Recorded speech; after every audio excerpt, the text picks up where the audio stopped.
하나님의 말씀 함께 보겠습니다. 신약성경 요한복음 15장 12절에서 17절까지의 말씀입니다. 요한복음 15장 12절에서 17절까지의 말씀을 제가 봉독해 드리겠습니다. 내 계명은 곧 내가 너희를 사랑한 것 같이 너희도 서로 사랑하라 하는 이것이니라. 사람이 친구를 위하여 자기 목숨을 버리면 이보다 더 큰 사랑이 없나니 너희는 내가 명하는 대로 행하면 곧 나의 친구라. 이제부터는 너희를 종이라 하지 아니하리니 종은 주인이 하는 것을 알지 못함이라. 너희를 친구라 하였노니 내가 내 아버지께 들은 것을 다 너희에게 알게 하였음이라. 너희가 나를 택한 것이 아니요 내가 너희를 택하여 세웠나니 이는 너희로 가서 열매 맺게 하고 또 너희 열매가 항상 있게 하여 내 이름으로 아버지께 무엇을 구하든지 다 받게 하려 함이라. 내가 이것을 너희에게 명함은 너희로 서로 사랑하게 하려 함이라. 아멘.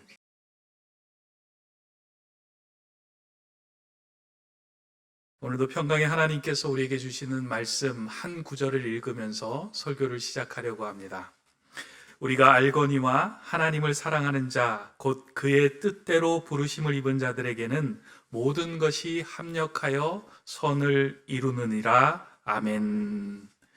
하나님의 자녀로 부르신 우리들의 삶의 모든 것들은 하나님 손 안에서 합력하여 선을 이루어 가신다라고 약속하십니다. 이 약속의 말씀을 붙들고 평안으로 살아가는 저와 여러분 되시기를 바랍니다.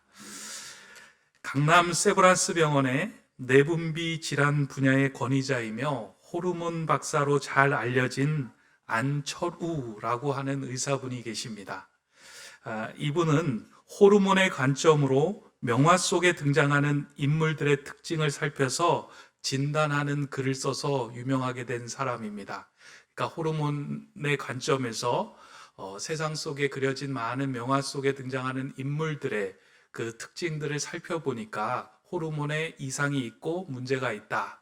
그래서 그것들을 하나하나 기술하여 글을 썼고 그 글을 모아서 최근에 한 책으로 출간하였습니다. 그 책 제목이 재밌습니다. 뭉크시 도파민 과잉입니다 라는 책입니다. 이 뭉크의 절규라는 그림 여러분들 기억하시죠? 이렇게 있는 그림인데요. 이 호르몬 학자의 관점에서 보니까 이 뭉크가 그린 그 절규에 등장하는 인물의 모습 속에는 도파민 과잉의 상태가 보이고 있다라는 것을 진단하고 또 그렇게 이야기를 한 것입니다. 우리의 몸에서 도파민이 과도하게 분비되면 지나친 충동이나 욕망 이외에도 조울증, 조현증, 집착의 증상을 보이게 되는데 그 모습이 그 그림 속에서 보여지고 있다라고 진단하였습니다. 또 한 가지 재밌는 것은 이 모나리자 그림에 보면 그 그림에 나오는 여인의 눈썹이 없는데 이 눈썹이 없는 이유를 호르몬학 관점에서 설명을 합니다. 중년의 여인에게서 눈썹이 사라지는 이유는 갑상선 기능 저하증 때문이다 라고 말합니다. 이 갑상선 기능 저하증은 중년 여성에게서 자주 발병하게 되는데 이 호르몬이 부족하면 먼저 머리카락이 가늘어지고 눈썹이 심하게 빠지며 눈두덩이가 붓고 우울감이 생긴다고 합니다. 그래서 모나리자의 모습을 보니 그러한 증상들이 발견되고 있다.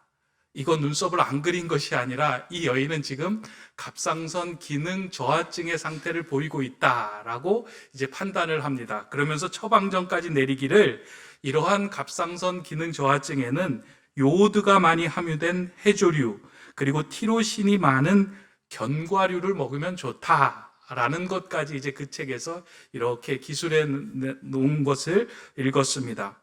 이 책의 내용을 보면서 한 가지 깨달은 것은 똑같은 그림을 보더라도 일반 사람은 발견하지 못한 것이 전문가의 눈에는 보이는구나. 일반 사람들은 발견하고 진단 내리지 못하는 것을 전문가는 바라보고 진단을 내리고 처방전까지 쓸 수 있구나. 이 시선이 얼마나 중요한 것인지를 제가 그 책을 보면서 알게 되었습니다.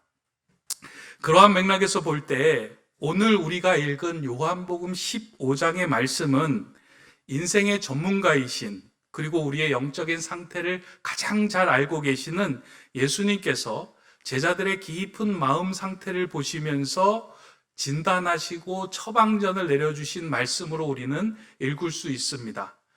제자들만을 위한 말씀이 아니고요. 오늘 이 땅을 살아가는 성도들의 깊은 영적인 상태, 그리고 우리의 마음 상태를 돌아보면서 너희가 이 세상을 살아갈 때, 그리고 힘들거나 불안하거나 두렵거나 외로움이 올 때 어떤 것을 붙들고 살아가야 하는지에 대한 말씀을 우리에게 주신 것이 이 요한복음 15장의 말씀입니다. 오늘 우리가 이 본문을 다 읽지는 않았지만 여러분들이 집에 가서 찬찬히 읽어보면 이 요한복음 15장은 우리가 설교로도 많이 듣던 내용들이 많이 등장합니다. 포도나무에 대한 말씀이 등장하고요. 또 내가 너희의 친구가 되어주겠다라는 말씀이 등장을 합니다. 그래서 요한복음 15장 전체는 우리에게 익숙한 구절들이 가장 많이 나옵니다. 또한 사랑하라, 내가 너희에게 말하노니 사랑하라, 가장 큰 계명은 사랑이다 라는 말씀까지 이 말씀 요한복음에 이제 기술이 되어 있는데요. 예수님께서 이 말씀을 제자들에게 하신 이유가 어떠한 의미에서, 어떠한 이유에서 이러한 말씀을 하고 계시는가, 그 이면을 좀 우리가 들여다볼 필요가 있습니다. 단지 그냥 포도나무다, 친구다, 이런 것으로 우리가 위로받는 것이 아니고요. 왜 예수님은 지금 이 시점에서 포도나무와 친구에 관한 말씀을 제자들에게 하고 계시는가 하는 그 이면의 모습을 잘 들여다보면 오늘 우리에게도 큰 도움이 될 수 있습니다. 요한복음의 15장의 말씀을 하신 이 지금 시기는 예수님께서 십자가에 달려 돌아가시기 그 직전의 상황입니다. 그러니까 그 직전에 제자들과 함께 모여서 예수님께서 제자들에게 말씀하시죠. 이제 내가 너희를 떠나 아버지께로 돌아가야 할 것 같다. 이제 내가 십자가에 달려서 구원의 뜻을 이루어야 될 것 같다라는 이야기를 제자들에게 합니다. 그러한 이야기를 듣는 그 순간에 제자들의 마음속에 불안이 찾아오고 두려움, 근심이 찾아옵니다. 그리고 예수님이 떠나고 난 이후에 다가올 그 공허함, 외로움이 제자들의 마음을 급습합니다. 그때 예수님께서 요한복음 13장, 14장을 보면 걱정하지 마라, 근심하지 마라, 내가 너희에게 성령님을 보내줄 것이다, 내가 세상 끝날까지 너희를 사랑할 것이다, 염려하지 마라 라고 제자들의 마음을 안심시키고 안돈시켜준 내용이 13장, 14장에 등장을 합니다.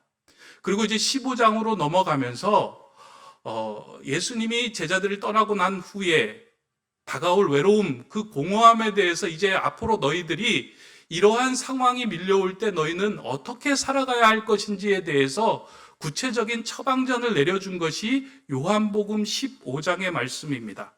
그래서 요한복음 15장의 말씀을 통해서 외로움이 밀려올 때 너희는 어떻게 살아가야 할지 그에 대한 말씀을 우리에게 상세하게 기술해 주고 있습니다.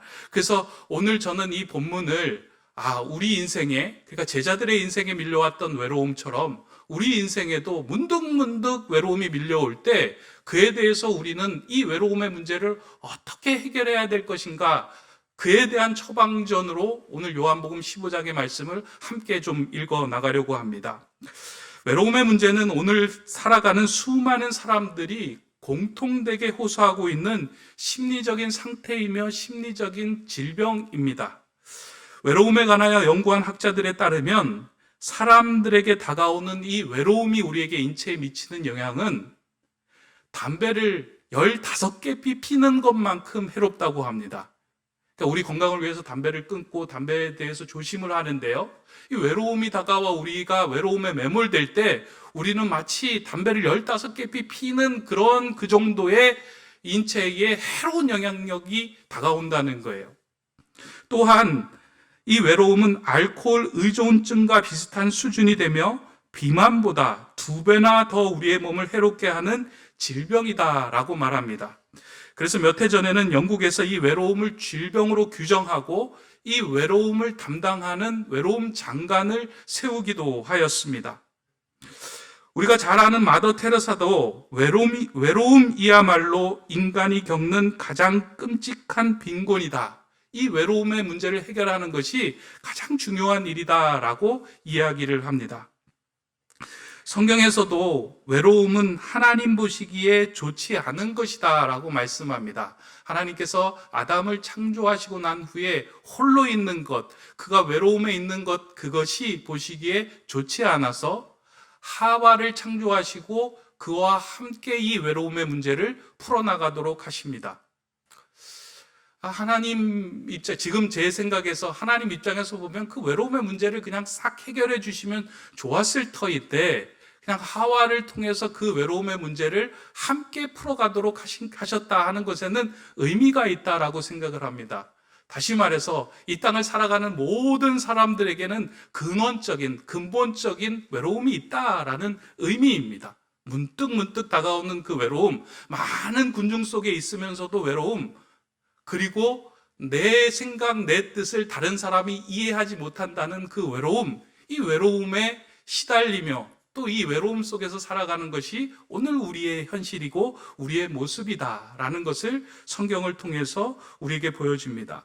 그런데 이 외로움의 문제를 어떻게 풀어내느냐에 따라서 어떤 사람은 중독에 빠지기도 하고 어떤 사람은 이 외로움을 통하여 깊은 영성을 가지고 하나님께 나아가는 통로로 삼기도 합니다.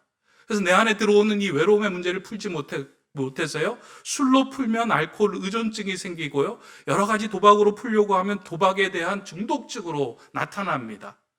그러나 내 안에 있는 이 외로움을 하나님의 은혜 가운데서 풀기 시작하고 깊은 영성으로 나가기 시작할 때는 세상이 줄 수 없는 깊은 평안을 누리는 자의 자리에 들어서기도 합니다. 이러한 삶을 이제 대조적으로 자신의 인생 가운데, 한 인생 가운데 대조적으로 보여주었던 사람이 다윗이라고 생각이 되는데요. 다윗의 삶을 보면 광야의 삶이 있고 왕궁에서의 삶이 있습니다. 근데 이 다윗의 삶에서 광야에서의 삶에도 외로움이 있었고요, 왕궁에서의 삶에도 외로움이 있었습니다. 광야에서 다윗이 외로울 때는 어떻게 했을까요? 그는 철저하게 하나님 앞에 나아가 하나님을 붙들고 하나님께 간구하였습니다. 영적으로 민감한 상태로 이게 하나님께서 지금 나를 부르시는 하나님의 초청의 메시지다라고 생각하여 하나님께 나아가 납죽 엎드리며 하나님 어떻게 해야겠습니까? 하고 간구하고 하나님께 부르짖으며 하나님께 예배하는 삶을 살았던 것이 다윗이었습니다. 다윗이 외로움에 아둘람 그 굴에 있었을 때요, 주변에서 많은 외로운 사람들이 모여듭니다. 외로움에 이렇게 영적으로 민감했던 다윗은 자신에게 온 그 외로움을 그냥 그들과 함께 지내는 것으로 끝나는 것이 아니고요, 외로운 사람을 보다듬고 그들을 사랑하고 그들을 격려하며 하나님의 사람들로, 하나님의 공동체로 빚어갑니다. 결국 다윗과 함께 그 외로움에서 하나님을 깊이 만났던 그 공동체는 이스라엘을 세우는 중요한 원동력이 되는 열매가 됩니다. 외로움의 문제를 어떻게 푸느냐에 따라서 우리의 삶 속에 새로운 결실이 맺혀진다는 거예요. 이에 비해서 다윗의 왕궁의 삶을 자세히 들여다보면요, 왕궁에서도 다윗에게는 외로움이 다가왔습니다. 왕관을 쓴 자는 그 무게를 견뎌라 라는 말이 있듯이 한 나라의 왕, 한 나라의 리더, 한 나라의 지도자로 살아가는 것에는 참 큰 외로움이 있습니다. 내가 생각하고 내가 이해하고 내가 가야 할 길을 다른 사람들이 다 이해해 주지 못하는 것과 같은 생각에 외로움이 밀려올 때가 있습니다. 무엇인가 앞에 설 때 그런 외로움을 가질 때가 많이 있잖아요. 목회자도 문득 그런 외로움이 다가올 때가 있죠. 근데 그 외로움은 세상으로 풀 수 있는 것이 아니라 하나님의 그 깊은 관계 속에서 풀 수 있는 것인데, 다윗은 그만 그것을 세상의 소리로 듣고 자신의 내면에 있는 탐욕과 욕망의 귀를 기울였더니 그의 눈에 들어온 것은 목욕을 하고 있는 밧세바 여인의 모습이었습니다. 결국 자신 안에 있는 외로움을 세상적인 것으로 풀려고 하다 보니까 결국 하나님이 원하지 않는 범죄의 길로 치닫고 그 밧세바의 남편이었던 우리아를 전쟁터로 내보는 끔찍한 죄의 길로 치닫는 일을, 그러한 결실을 맺게 됩니다. 그로 인하여 이스라엘 백성들이 많은 고통을 경험하게 됩니다. 외로움 문제를 어떻게 해결하느냐에 따라서 자신의 인생뿐만 아니라 주변 사람들에게도 좋은 영향을 끼치기도 하고 끔찍한 영향력을 초래하기도 합니다. 예수님을 믿는, 그리고 예수님과 함께 신앙생활을 하는 우리는 그러면 외로움이 없을까요? 여러분들은 어떠신가요? 외롭지 않으신가요? 문득문득 찾아오는 외로움 때문에 힘들어 보신 적이 있으십니까? 이 상황에 대해서 우리는 어떻게 대처하고 어떠한 시선으로 바라보아야 하는지 참 이게 중요하다라고 생각을 합니다. 호르몬 전문가는 똑같은 그림을 보고 그 그림 속에서 증상을 발견하고 진단하고 처방할 수 있는 눈이 생깁니다. 마찬가지로 하나님을 믿고 그리스도 안에서 성도된 우리도 하나님과의 같은 마음과 하나님과 같은 시선을 가질 때 세상 사람들이 볼 수 없는, 세상 사람들이 생각할 수 없는 그 이상의 것을 생각할 수 있게 됩니다. 그게 하나님께서 우리에게 넣어주신 능력이고 힘입니다. 외로움이 다가올 때요, 그것들을 세상의 눈으로 보기 시작하면 세상으로 풀려고 하지만 영적인 눈으로 들여다보기 시작하면 하나님이 우리에게 말을 건네시는, 하나님이 우리를 새롭게 하시는 그 초청의 메시지로 우리가 볼 수 있게 된다는 거예요. 저는 그런 의미에서 이 요한복음 15장은 그런 외로움이 왔을 때 우리의 삶 속에서 어떻게 대처해야 하는지 그 처방전을 두 개를 주시는 말씀이다라고 생각을 하는데요. 첫 번째, 우리에게 외로움이 다가왔을 때 우리는 이 외로움에 대한 신호가 예수 그리스도께서 우리를 예수님 안에 거하라고 하는 초청의 메시지로 들어야 한다는 겁니다. 요한복음 15장에 보면 나는 포도나무여 너희는 가지다 라고 이야기를 하고 있잖아요. 내 안에 거하라 라고 말씀을 합니다. 이 포도나무 안에 가지가 거하지 않으면 열매를 맺을 수 없다. 그러나 포도나무 안에 가지가 거할 때에 상상할 수 없는 열매를 맺게 된다라고 이야기를 합니다. 우리가 주님 안에 거할 때만 주님이 주시는 하늘의 평안과 하나님의 선물을 우리가 누릴 수 있는 인생이 돼요. 외로움이라는 것은 우리로 하여금 주님 안에 거하여야 하는 그 시기가 되었음을 우리에게 말씀하시고 보내시는 수신호라는 것입니다. 그래서 우리의 마음에 외로움이 밀려올 때 우리가 가장 먼저 생각해야 되는 건 외롭다, 나는 왜 이렇게 외롭지라고 생각하는 것이 아니고요, 주님께서 나를 지금 부르시는구나, 주님 앞으로 주님과의 깊은 관계로 우리를 초청하는 메시지구나, 나에게 하시고자 하는 메시지, 말씀이 있구나 라는 음성으로 그분에게 나가야 한다는 것입니다. 여러분, 오늘 이 말씀을 꼭 기억했으면 좋겠어요. 외로움이 밀려올 때 나 왜 이렇게 외롭지? 라고 생각하지 마시고요, 눈을 부릅뜨고 하나님께서 지금 나를 부르시는구나, 예수님께서 내 마음을 두드리시는구나, 내게 필요한 것이 있구나 라고 그분 앞에 무릎 꿇고 그분의 음성에 귀 기울이며 성경을 피기 시작할 때요, 우리에게 필요한 것들을 주님께서 공급해 주시고 채워주시는 거예요. 그 외로움에 홀로 있는 자리에서만 주님을 만나고 하나님의 은혜를 경험하고 하나님과 함께 신적인 합의를 누릴 수 있는 아름다운 일들이 그 안에서 벌어집니다. 야곱이 고향으로 돌아가는 그 순간에 얼마나 무섭고 두렵고 떨렸겠습니까? 그때 야곱이 행한 일이 무엇이냐면 야복강가에서 홀로 남게 됩니다.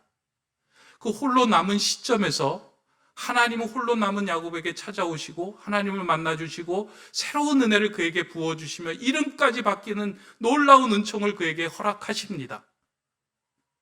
만약에 야곱이 외로워서 자신의 부인들과 아들들과 가축들 속에서 그냥 매몰되어 있었다면 야곱은 평생 그 마음을, 그리고 그 마음 속에 해결되지 않은 것들을 치유할 수 없었을 것입니다.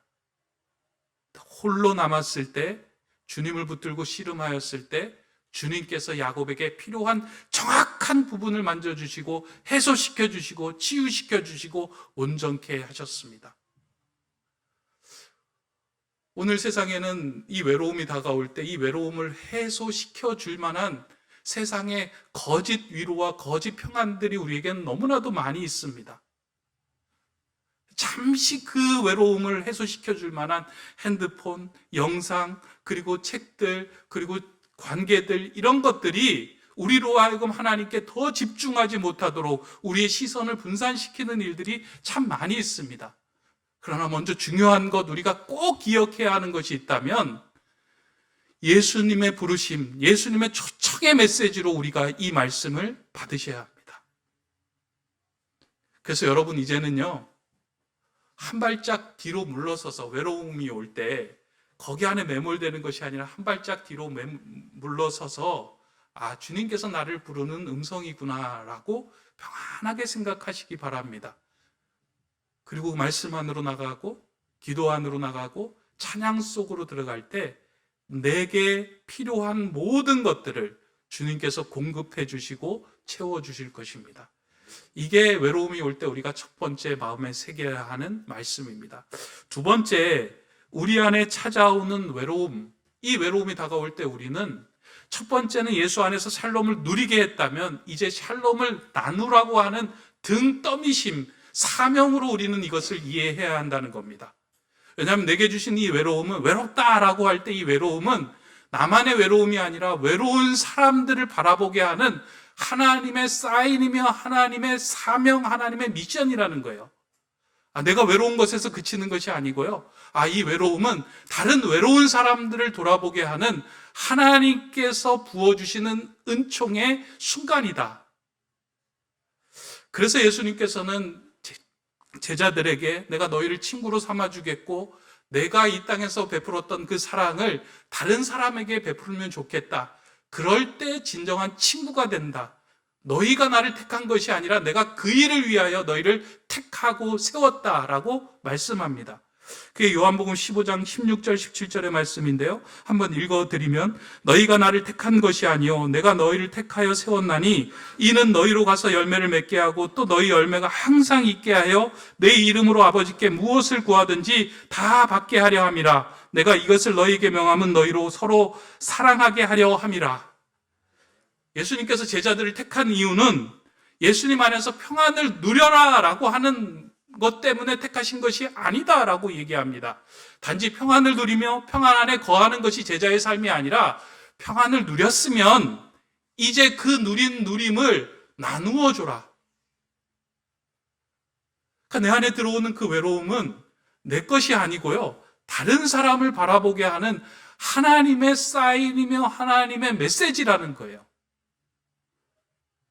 그래서 주변을 돌아보는 거예요. 외롭다 할 때 이 외로움이 나를 향한 부르심이 아니라 내 주변에 누가 외로운 사람이 있지? 라고 눈을 돌릴 수 있다면, 그리고 그 외로운 사람의 손을 잡아줄 때에 우리 안의 외로움도 사라질 뿐만 아니라 내 안에 있던 평안이 그들에게 전달되기 시작합니다. 그 손을 통하여 사랑이 전달이 되는 거예요. 그렇게 손을 잡아주고 사랑을 나누는 자가 예수 그리스도의 친구가 되고 예수 그리스도가 귀하게 여기는 벗이 된다라고 성경은 우리에게 말씀합니다. 저도 그런 경험을 한 적이 있습니다. 오늘도 이 자리에 그냥 공교롭게 10년 전에 저하고 함께 이제 목회할 때에 함께 하셨던 우리 성도님들이 이제 몇 분 오셨는데요. 2011년도에 이제 동경 일본에서 대지진이 있었잖아요. 얼마나 큰 지진이 있었는지 하여간 그곳에 살던 사람들은 그 이후로 하여간 그 지진에 대한 공포가 생길 정도로 엄청난 큰 지진이었습니다. 그 지진이 딱 다가왔을 때 많은 사람들이 불안해하고 두려워하고 염려하며 걱정했습니다. 어떻게 이 상황에서 우리가 안전하게 지낼 수 있을까? 그리고 안전한 곳이 어디인가라는 것을 막 찾아보기도 하고요. 또 그곳으로 나아가기도 했습니다.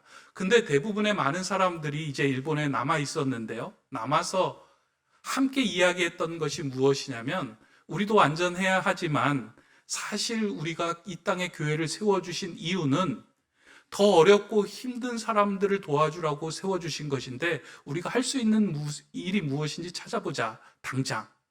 그래서 그때 했던 것이 무엇이냐면 쓰나미로 인해서 집이 쓸려가고 막 가족들이 사라지고 이런 어려운 그 지역 속에서 사람들이 모여서 이 피난민들이 한 곳에서 모여서 생활을 하고 있었는데요.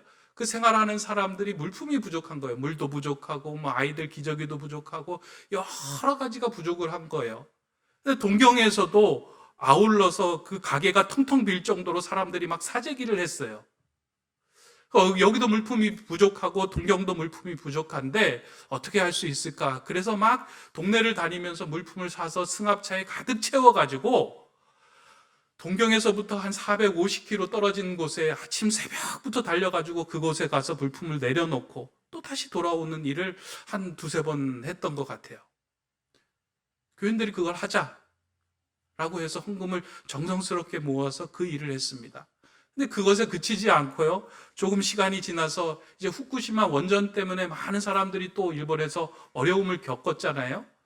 그러니까 집이 없이 쫓겨나다 보니까 따뜻한 밥을 먹을 수 없겠다 생각해서 교인들이 국도 끓이고 지짐이도 하고 김밥도 준비를 하고 해서 그들에게 찾아가서 함께 음식을 나누며 그들과 함께 시간을 보냈어요. 사실 일본에서 살아가는 이방인이 한국 사람 아니겠습니까? 더 외로운 사람이 한국 사람인데 그 외로움에 머물러 있지 않고 어렵고 힘든 사람, 지금 당장 우리의 손길이 필요한 사람들에게 눈을 돌려서 그들과 함께 하니까요. 많은 교인들이 그 자리에서 위로를 얻고 은혜를 받고 평안함을 경험했어요. 오히려 돕는 손길을 통해서. 외로움을 향하여 다른 사람들을 바라보고 그들을 품어줄 때 세상이 줄 수 없는 하늘의 평안과 은총이 우리에게 임한다 하는 것을 그때 성도님들이 다 경험을 했습니다. 아마 지금 있는 일본의 교회가 든든한 걸음이 되었다라고 한다면 그 사건이 가장 큰 걸음이 되었다라고 저는 생각을 합니다. 마찬가지입니다. 우리의 삶 속에서도요, 외로움이 밀려올 때, 그 나만의 것, 나만의 감정, 내가 힘들다라고 받는 것이 아니고요, 주변 사람을 돌아보면 반드시 우리 외로움의 손길들을 요구하고 손잡아 주기를 기다리는 분이 계시다는 거예요. 그 사인을 우리에게 주님께서 보여주시는 겁니다. 그래서 우리가 한 발짝 뒤로 서서 성도님들을 바라보는 거예요. 교회 와서 제발 저의 얼굴만 보고 가시지 마시고 혹시 옆 사람 예배를 드리면서 속으로 흐느껴 우는 분이 없는지, 내가 손을 잡고 기도해 줘야 할 분이 없는지, 우리 집 주변에 그와 같이 힘들고 어려워서 외로워하는 사람이 없는지, 그 마음을 품고 살아가는 것이 진정한 그리스도이며 예수 그리스도의 시선을 갖는 사람입니다. 오늘 우리의 삶에서 외로움이 밀려온다면 이제 그 외로움에 매몰되지 마시기 바랍니다. 그리스도인은 그 외로움에 매몰되는 사람이 아니고요, 한 발짝 뒤로 물러서서 주님이 부르시는 사인이구나, 주변을 돌아봐야 되겠구나 라는 마음으로 우뚝 선 자가 그리스도인입니다. 저는 오늘 이제 말씀을 맺으려고 합니다. 오늘 말씀은 찬송가 291장 외롭게 사느니 그 누군가, 1절, 2절, 3절 가사 다 좋지만요, 2절의 가사로 마무리하고 싶습니다. 외로워 우느니 그 누군가, 친구를 잃으니 그대로다. 모두 널 버려도 내 죄를 속하신 주 예수 참 친구 왜 잊었나. 오직 주 예수님 널 돌보신다. 오직 주 예수님 널 사랑해. 손잡아 내 길 인도하시는 사랑의 주 예수 오 하나님. 외로워 우느니 그 누군가, 친구를 잃으니 그대로다. 주변에 친구가 아무도 없고 친구를 잃고 외로워하는 사람도 있고요, 내 것을 이해하지 못하고 내 마음을 이해해 줄 사람이 없다라고 외로워하는 사람이 있지만, 결국 우리의 진정한 친구 되신 예수님께서 우리의 마음을 이해하시고 우리의 상황을 살피시고 영혼까지 돌보신다라고 말씀합니다. 우리 이 말씀 가지고 이제 그렇게 살아가면 됩니다. 주님의 친구로 초청받는 자이구나. 주님의 사명으로 외로워하는 자들의 손을 잡아주면 되는구나. 이 말씀을 붙들고 살아가기 시작할 때 정말 주님께서 기뻐하시는 그 친구의 삶을 우리가 살아갈 수 있습니다. 여러분, 이번 한 주간은요, 이 말씀에 한번 여러분들 좀 민감해 보셨으면 좋겠습니다. 어느 날 문득 외로움이 와요.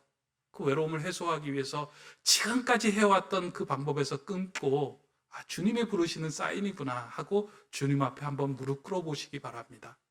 우리의 마음이 외로워요. 그러면 내 옆에 외로운 사람이 누가 있는지 그분의 손을 잡고 기도하고 격려하고 응원하는 메시지를 날려주는 그런 저와 여러분 되셨으면 좋겠습니다.